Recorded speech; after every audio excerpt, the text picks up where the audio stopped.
The space station drifted slowly near the edge of a bright blue nebula, its long metallic arms stretching like silent guardians against the endless darkness. Inside, hundreds of workers moved through narrow corridors, focused on their duties. For most of them, this was just another day far away from home. Ethan walked alone along one of the maintenance paths, carrying his tools. He was not a soldier or a hero. He was simply a technician who repaired broken systems and kept things running. Many people barely noticed him, and he preferred it that way. He liked quiet work. Machines made sense to him. People were harder to understand. He stopped near a wall panel that blinked with warning lights and opened it carefully. A few wires were overheating. He sighed softly and began fixing them with steady hands. While he worked, he listened to the faint hum of engines and distant voices through the intercom. Suddenly, the calm atmosphere shattered. A loud alarm exploded through the station. Red lights flashed across the corridor, and an emergency announcement echoed loudly. All personnel proceed to safety zones.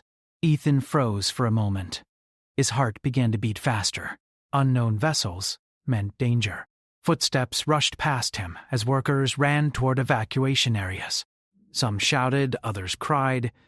The peaceful routine disappeared instantly.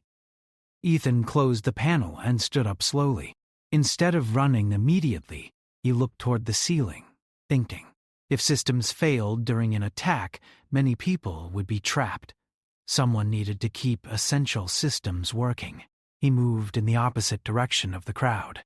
As he turned into a darker hallway, a heavy impact shook the walls. Metal groaned, and dust fell from the ceiling.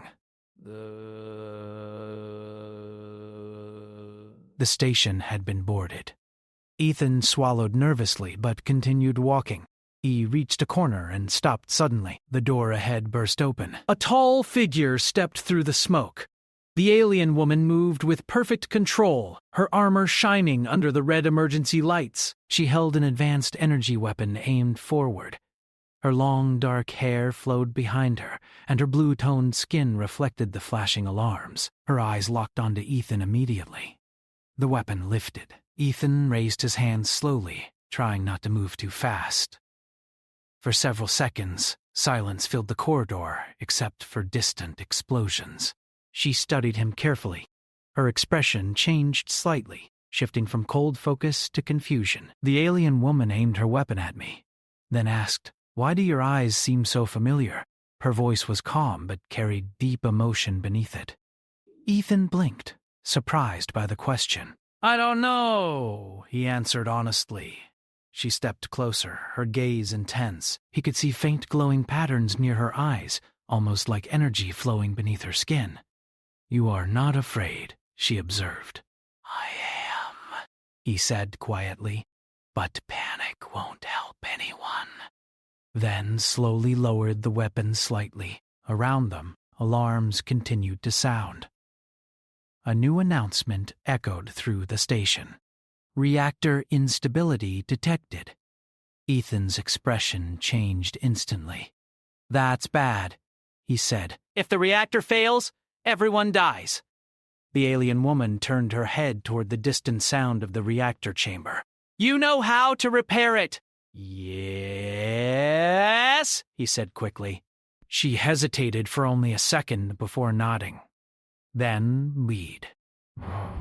They moved together through damaged corridors. Smoke filled the air, and sparks flew from broken panels. Ethan noticed that other alien soldiers appeared occasionally, but they stepped aside respectfully when they saw her. It became clear she held authority among them. He wondered who she really was. When they reached the reactor room, heat hit them immediately. The core glowed dangerously, and energy surged unpredictably. Ethan ran toward the control panel. "Cover me," he said without thinking. She did not argue. He worked quickly, adjusting settings and reconnecting circuits. His hands moved with natural skill despite the danger around him. The alien woman watched him silently. "You choose to save even those who fear you," she said. "They're people," he replied simply. "That's enough reason." She looked at him again. "And something in her expression softened. Minutes passed as he worked. Slowly, the alarms changed tone, becoming less urgent. The reactor stabilized. Ethan leaned back slightly, exhausted but relieved. That should hold for now. She stepped closer, lowering her weapon completely. "My name is Lyra." "Ethan." She repeated his name quietly, as if testing it. "Ethan." "Your eyes remind me of someone from long ago." Before he could ask more, another explosion shook the station. Distant combat sounds grew louder. "Our enemies have arrived," she said seriously. "I thought your people were the attackers," he replied. She shook her head. "We came to stop something worse." Ethan felt a chill run through him. Suddenly, he realized the situation was far bigger than he understood, and somehow, he had already stepped into the middle of it. Lyra looked at him again, her gaze intense yet calm. "For now you stay with me," she said. "You may be the key to something I cannot yet explain." Ethan did not know why, but he trusted her. Together, they walked deeper into the station, toward danger neither of them fully understood. The corridor lights flickered as Ethan followed Lyra deeper into the station. Smoke drifted through the air, and the distant sound of combat echoed like thunder through metal walls. Every step felt heavier than the last, not only because of danger, but because of questions that kept growing in Ethan's mind. Lyra moved ahead with confidence, her weapon ready but not raised aggressively. She paused at every corner, listening carefully, her movements precise and controlled. Ethan noticed how other alien soldiers reacted when they saw her. They straightened immediately, stepping aside with respect. He finally spoke. "You're not just a soldier, are you?" She glanced back briefly. No. She did not say more, but her silence carried meaning. They reached a large observation hall, where broken glass floated slowly in low gravity. Outside the window, several ships battled in space, flashes of light crossing the darkness. Ethan had never seen anything like it so close. "What exactly is happening?" he asked quietly. Lyra stood beside him, watching the battle. "There is an enemy that hunts across worlds," she said slowly. "They erase civilizations. They consume knowledge and technology." "Your station became a target because it contains something they want." "What?" Ethan asked. She hesitated. "You?" she said finally. Ethan felt the words hit him like a shockwave. "That makes no sense," he replied quickly. "I'm just a maintenance worker." Lyra studied his face carefully. "Your eyes," she said softly. "They carry a genetic signature connected to an ancient alliance between humans and my people. A connection lost long ago." Ethan shook his head. "I don't know anything about that." "I believe you," she said, "but your existence may change the balance of this conflict." Before he could respond, a loud crash interrupted them. The far wall exploded inward as armored figures rushed through. Not Lyra's soldiers, but something different. Their armor looked sharp and dark, almost alive, moving like liquid metal. Lyra immediately stepped forward, placing herself between Ethan and the attackers. "Stay behind me," she ordered. Energy blasts filled the room. She moved with incredible speed, blocking and firing with precise movements. Ethan watched in awe, realizing how skilled she truly was. One enemy rushed toward him. Instinct took over. Ethan grabbed a broken metal rod and swung it, striking the attacker's weapon and knocking it aside. The enemy stumbled long enough for Lyra to disable it with a precise shot. She glanced at Ethan, surprised. "You fight," she said. "I survive," he answered. More enemies approached, forcing them to retreat. Lyra grabbed his arm, pulling him toward a side corridor. As they ran, Ethan noticed she stayed slightly behind him instead of ahead, protecting him without making it obvious. They entered a narrow maintenance tunnel. The lights were dim, and the sounds of battle became distant. For a moment, silence returned.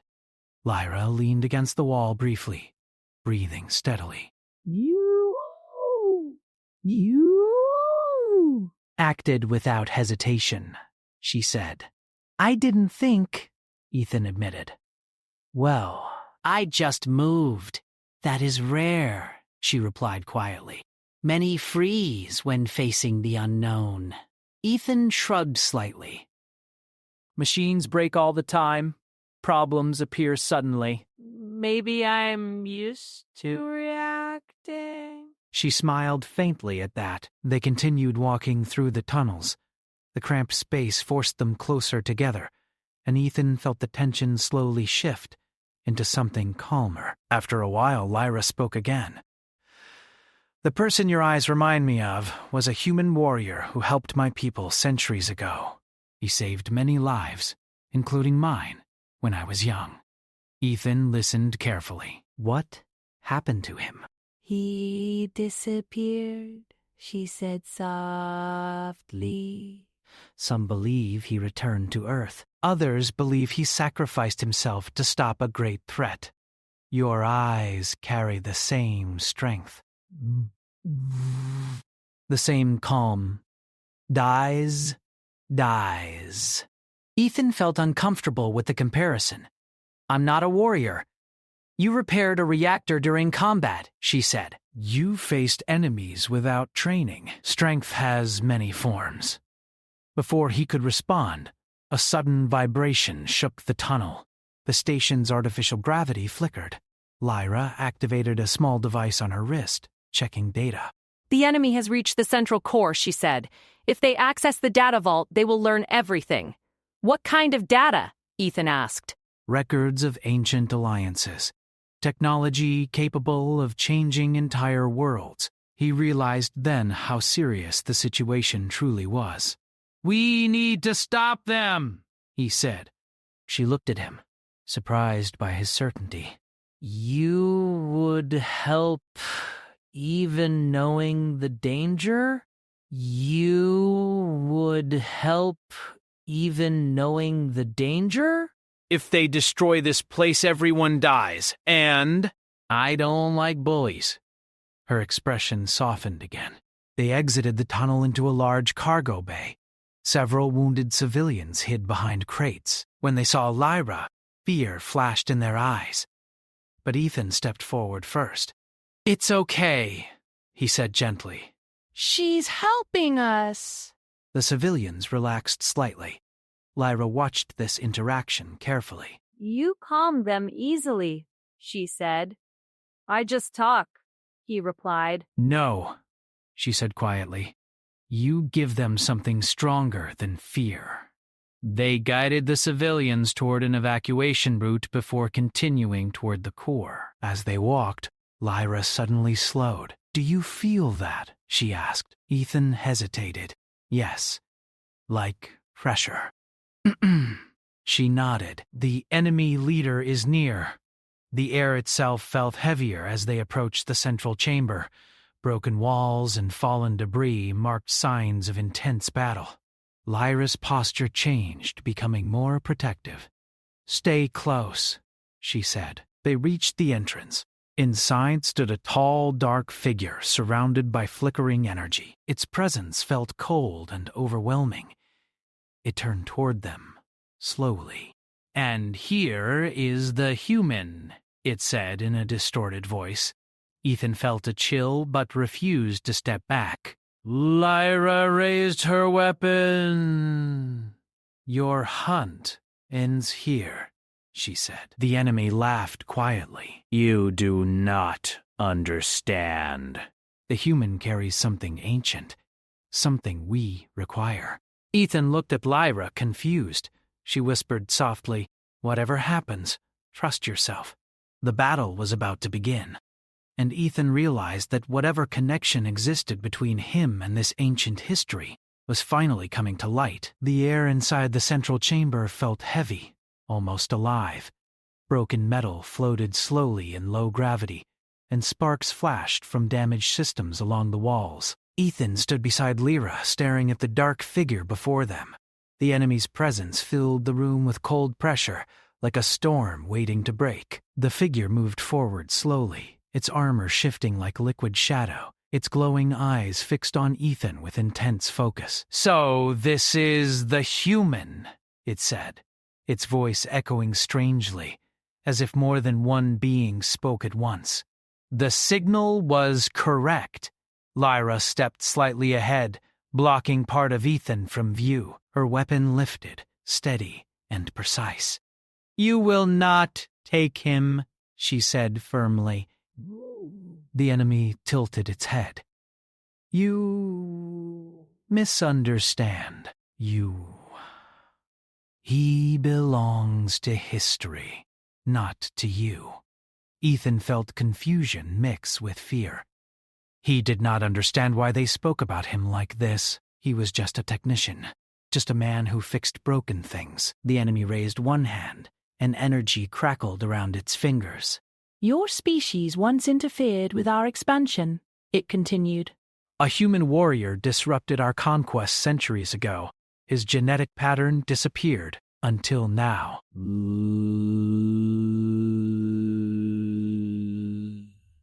Lyra's eyes widened slightly. Ethan shook his head. "I don't know anything about that." "You carry his echo," the enemy replied calmly. Suddenly, it attacked. A wave of energy shot toward them. Lyra reacted instantly, pulling Ethan aside while firing back. The blasts collided in midair, creating flashes of bright light that shook the chamber. "Move!" she ordered. They ran toward cover as debris fell around them. Ethan's heart pounded, but his mind stayed focused. He noticed unstable energy cables hanging from the ceiling. "Lyra!" he shouted. "Drive it toward the central pillar!" She trusted him without hesitation. Changing direction, she fired carefully, forcing the enemy to shift position. Ethan rushed to a nearby control panel, hands moving quickly across damaged circuits. Sparks burned his fingers, but he ignored the pain. "What are you doing?" she asked while blocking another attack. "Improvising," he answered. He rerouted power through the loose cables. When the enemy stepped near the pillar, Ethan activated the system. Electricity surged through the cables, creating a sudden burst that slowed the enemy's movement. Lyra took advantage instantly, firing a precise shot that forced the enemy back. For a moment, silence returned. She looked at Ethan, surprised. "You think like a strategist. I fix problems," he said simply. The enemy rose slowly, unharmed but clearly annoyed. "Interesting," it said. "The human adapts quickly, just like the one before." Ethan felt frustration grow. "I'm not whoever you think I am." "No," the enemy said calmly. "You are the continuation." Invisible force wrapped around Ethan, lifting him off the ground. He struggled, but could not move. Lyra shouted and fired repeatedly, but a shield appeared around the enemy. Ethan felt pressure inside his mind, like someone searching through his thoughts. Images flashed before his eyes, memories that were not his. A battlefield under alien skies, a human standing beside warriors of many species, bright eyes filled with determination. He gasped. "What is this?" "The truth," the enemy whispered. "Your lineage carries ancient memory. You were meant to awaken." Lyra's voice broke through the pressure. "Ethan, focus on me!" He forced himself to look at her. Her eyes were strong, steady, refusing to give up. "Remember who you are," she said. Then the something inside him shifted. He was not a warrior from history, but He was Ethan, a man who fixed machines, who helped people, who chose to move forward even when afraid. The pressure weakened. Ethan pushed back mentally, rejecting the invading force. The invisible grip broke, and he dropped to the ground. Lyra rushed to him. "You resisted," she said, amazed. "I just refused," he replied, breathing heavily. The enemy tilted its head. again. Human willpower, it said quietly, always unpredictable. Before it could fire, the station shook violently. Explosions echoed through distant corridors. Lyra checked her wrist device quickly. Our fleet is pushing them back, she said. But the station may not survive much longer. Ethan looked around at the damaged systems. If the core overloads, everything ends. He ran toward the central console. Lyra followed, guarding him while he worked. You risk your life repeatedly, she said. Why? He paused only briefly. Because someone has to. She watched him silently, clearly affected by his answer. The enemy began moving closer again, preparing for another assault. Ethan realized they needed more than defense. They needed a plan. Lyra, he said quickly, can you hold it for 30 seconds? I will try, she replied. She stepped forward, moving with incredible speed. Energy blasts filled the room as she fought alone, drawing the enemy's attention. Ethan rerouted systems, connecting defense protocols to the station's core. It was risky, unstable, and probably not allowed, but it might work. Sweat covered his face as he finished the final connection. Now, he shouted. Energy barriers activated suddenly, trapping the enemy inside a containment field. It struggled against the glowing walls, its movement slowed. Lyra stepped back, breathing hard, but standing strong. You did it, she said. For now, Ethan answered. The enemy's voice echoed again, calm despite the trap. But you have proven something valuable. What? Ethan asked. That humanity remains dangerous. Its words felt almost like respect. Suddenly, emergency alarms changed tone again. Core stability failing, the announcement repeated. Ethan's eyes widened. We need to stabilize it or evacuate, he said. Lyra looked at him carefully. You always choose to save others first, he shrugged slightly. It feels right. She smiled faintly. Then I will help you.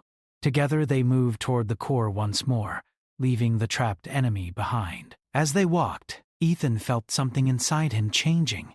Not ancient memories, not hidden powers, but growing confidence. He realized that maybe being human was enough. And maybe that was what made him special. The alarm echoed louder than before, filling every corridor with urgency. The station trembled under continuous impacts from outside battles, and warning lights flashed rapidly across every surface. Ethan ran beside Lyra toward the core chamber, his mind racing faster than his steps. He could feel the heat growing stronger as they approached. The core was becoming unstable again, and he knew time was running out. Lyra moved slightly ahead, clearing the path. Even after intense fighting, her movements remained steady and precise, but Ethan could sense her growing concern. She glanced back at him often, as if checking he was still there. They reached the core chamber and stopped abruptly. The room looked worse than before. Panels were broken, energy lines sparked wildly, and the glowing core pulsed irregularly like a heart under stress. Ethan immediately moved toward the control console. If this collapses, the whole station will explode, he said. Lyra positioned herself behind him, guarding the entrance. Then, we prevent that. Ethan began working, fingers flying across damaged controls. The system resisted every command, refusing to stabilize. It's not responding, he muttered. Outside the chamber, heavy footsteps echoed. Lyra turned sharply. The trapped enemy had escaped. The dark figure stepped into the doorway slowly, its presence colder than before, but somehow calmer. You continue to resist, it said. Lyra raised her weapon instantly, standing between it and Ethan. You will not interfere. The enemy tilted its head. The human continues to surprise me. He chooses creation over destruction. Always the same. Ethan ignored the conversation, focusing on the console. He realized the core needed manual recalibration, something dangerous that required someone to approach the unstable energy directly. I need to adjust the energy flow manually, he said. Lyra looked back at him. That could kill you. Maybe, he admitted, but if I don't try, everyone dies anyway. She hesitated for only a moment before nodding. I will protect you. He moved toward the glowing core, heat pressing against his skin. Energy crackled through the air, making every breath heavy. Behind him, Lyra and the enemy faced each other. You fight for a human, the enemy observed. I fight for what is right, she replied calmly. Ethan climbed onto a narrow platform reaching toward unstable conduits. The energy burned through his gloves, but he continued adjusting the flow carefully, remembering every lesson from years of maintenance work. He was not a warrior. He was a problem solver. And right now, the problem was survival. The enemy suddenly moved forward. Lyra reacted instantly, blocking its path. Energy blasts collided, lighting the chamber with flashes of blue and white. Ethan focused harder, ignoring the battle behind him. The system slowly responded, energy stabilizing slightly. You cannot stop what is coming, the enemy said during the fight. Our expansion is inevitable. Lyra fired again, forcing it back. Nothing is inevitable when humans are involved. Ethan smiled faintly at those words. He reached the final conduit. Just as he adjusted it, a surge of energy shot through the core, throwing him backward. He hit the platform hard, pain rushing through his body. Lyra glanced toward him, worried. I'm okay, he shouted quickly. The core's glow began slowing, its pulsing becoming steady. It's working, he said. The enemy paused, watching the change. Fascinating, it murmured. He transforms chaos into stability, just like the Ancient One. Ethan climbed down slowly, breathing heavily. I'm not that person, he said firmly. I'm just me. The enemy studied him silently. Yes, it said finally. And that may be why humanity is dangerous. Ghouls. Suddenly, outside communication signals returned. Lyra checked her device. Our fleet has won, she said. Enemy ships are retreating! The dark figure remained still for a moment before stepping backward. This battle ends, it said calmly. But the greater conflict continues. It turned toward Ethan one last time. Protect your humanity, it said quietly. It is both your greatest strength and your greatest threat. With that, it activated a teleportation field and disappeared. Silence filled the chamber. The alarms slowly faded. Ethan sat down heavily, exhausted but relieved. Lyra approached him carefully. You saved everyone, she said softly. We saved everyone, he corrected. She smiled faintly. Rescue teams soon arrived, helping injured workers and repairing damage. Many people looked at Ethan with gratitude, whispering about what he had done. He felt uncomfortable with attention, but also proud. Later, as the station stabilized, Ethan stood by the observation window again, watching peaceful stars replace the chaos of battle. Lyra joined him. The council will want to meet you, she said. That sounds stressful, he replied. She laughed quietly. You have changed many things today. He looked at her. And you? She paused. I've learned that strength is not only found in warriors, she said. Sometimes it exists in those who simply refuse to give up. What happens now? Our paths may continue together, she said gently, if you choose. He thought for a moment, looking at the stars. Before today, he had been a quiet technician, living a simple life. Now he understood that even ordinary people could stand at the center of extraordinary events. I think, he said finally, I'm ready to see what comes next. Outside, the stars stretched endlessly, full of unknown stories waiting to begin. And somewhere within that endless space, humanity continued to prove that courage did not require power, only the choice to stand up when it mattered most.